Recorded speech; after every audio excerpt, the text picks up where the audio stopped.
నేటిదిన వాక్య ధ్యానం కొరకు పరిశుద్ధ గ్రంథాన్ని తెరిచి ప్రసంగి గ్రంథము 8వ అధ్యాయము 5వ వచనంలో రాయబడిన వాక్యాన్ని చదువుకుందాం. ధర్మమును ఆచరించు వారికి కీడేమియూ సంభవింపదు, సమయము వచ్చుననియు న్యాయము జరుగుననియు జ్ఞానులు మనసున తెలుసుకొందురు.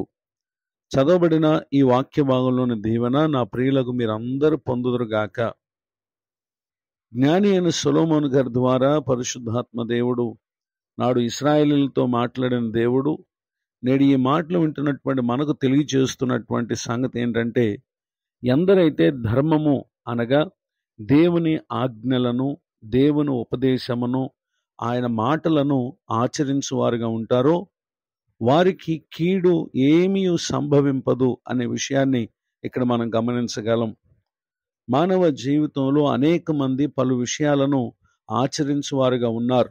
అయితే దేవుని ఆజ్ఞలను, ఆయన మాటలను ఎందరైతే ఆచరించని వారుగా ఉంటారో నిశ్చయముగా వారి మీదకి కీడు సంభవిస్తుందని, ఎందరైతే ధర్మమును ఆచరించువారుగా ఉంటారో వారు సమయం వచ్చుననియు న్యాయము జరుగుననియు తమ మనసున వారు తెలుసుకుని వారుగా ఉంటారు గనక ధర్మమును ఆచరించుట తప్ప మరి దేనిని ఆచరించక తమను తాము జాగ్రత్తగా కాపాడుకుని వారుగా ఉంటారు. కొందరు తమ దుష్క్రియలను బట్టి వారికి శిక్ష శీఘ్రముగా కలుగుపోవుట చూచి వారు ధర్మమును అనుసరించుటను అశ్రద్ధ చేసి వారు హృదయపూర్వకంగా దుష్క్రియలు చేయువారుగా ఉంటారు. ఈ సంగతిని ప్రసంగి గ్రంథం 8వ అధ్యాయం 11వ వచనంలో మనం చూడగలం. అయితే ధర్మమును ఆచరించు వారు జ్ఞానులు గనక సమయం వచ్చునని న్యాయం జరుగునని వారు మనసున తెలుసుకుని వారుగా ఉంటారు. ఆ కారణం చేత ఆ సమయం కొరకు వారు ఓపికతో కనిపెట్టువారుగా ఉంటారు. పరిశుద్ధ గ్రంథంలో రాయబడిన ఒక సంఘటన మనం పరిశీలన చేసినట్లయితే ఆదికాండము 6వ అధ్యాయము 5వ వచనం నుండి రాయబడినటువంటి వాక్య భాగాల్లో నరుల చెడుతనం భూమి మీద గొప్పదనియు వారి హృదయం యొక్క తలంపులను ఊహ అంతయు కేవలం చెడ్డదనియు యెహోవా చూచి తాను భూమి మీద నరులను చేసినందుకు ఆయన సంతాపము నొంది తన హృదయంలో నొచ్చుకున్నారు. ఆ కారణం చేత వారిని అలానే జంతువులను, పురుగులను, ఆకాశ పక్షాదులను భూమి మీద ఉండకుండా తుడిచివేయాలి అనగా వీరి విషయంలో వారికి నాశనము అనేటటువంటి తీర్పు తీర్చదలిచినటువంటి ప్రభువారు 8వ వచనంలో నోవాహు యెహోవా దృష్టి యందు కృప పొందిన వాడాయను అనేటటువంటి విషయాన్ని ఇక్కడ మనం గమనించగలం. నిజమే, వారికి తగిన తీర్పు వారికి కలుగు నాశనం. అయితే ఇక్కడ నోవాహు అనేటటువంటి భక్తుడు ప్రభువు దృష్టికి కృప పొందిన వాడై తమతో పాటు ఉన్నటువంటి వారికి కలుగు నాశనమునకు పాత్రుడు కాక అతడు మేలు పొందుటకు అర్హుడిగా ఇక్కడ ఉండటం మనం గమనించగలం. అతని జీవితంలో అనేక సంవత్సరాలుగా జరుగుతున్నటువంటి అన్యాయమును, అక్రమమును చూస్తూ ఉన్నాడు. అయితే అతడు దేవుని యందు విశ్వాసం ఉంచి దేవుని మార్గమును అనుసరించి నడిచే వ్యక్తిగా ఉండటం మనం 6వ అధ్యాయం 9వ వచనం చూడగలం. నోవాహు నీతిపరుడును తన తరములో నిందారహితుడై ఉండెను, నోవాహు దేవునితో కూడా నడిచిన వాడు అనే విషయాన్ని ఇక్కడ మనం గమనించగలం.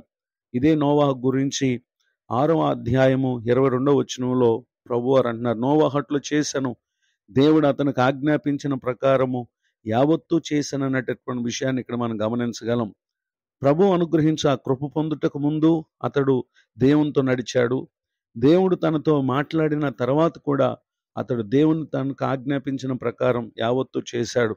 ఆ కారణం చేతనే సమయం వచ్చింది, న్యాయము ఎవరికి ఏ ఏ రీతిగా జరగవలెనో ఆ విధముగా జరుగుటను ప్రభు ఉద్దేశించి నోవాహును అతని కుటుంబమును ప్రభు వారికి సెలవిచ్చిన రీతిగా నోవాహు సిద్ధం చేసిన వాడలో ప్రవేశించారు. అలానే భూమి మీద ఉన్నటువంటి ప్రతి విధమైనటువంటి జీవములన్నీ అనగా పక్షులు, జంతువులు సమస్తము జతలుగా ప్రభు మాట చొప్పున అందులో ప్రవేశించాయి. భక్తిహీనులైనటువంటి వారి మీదకి కుమ్మరింపబడిన జలప్రళయం చేత ప్రజలందరూ నశించిపోయారు. నోవాహు అతని కుటుంబం మాత్రం రక్షించబడినటువంటి విషయాన్ని మనం క్రింది వచనాల్లో మనం గమనించగలం.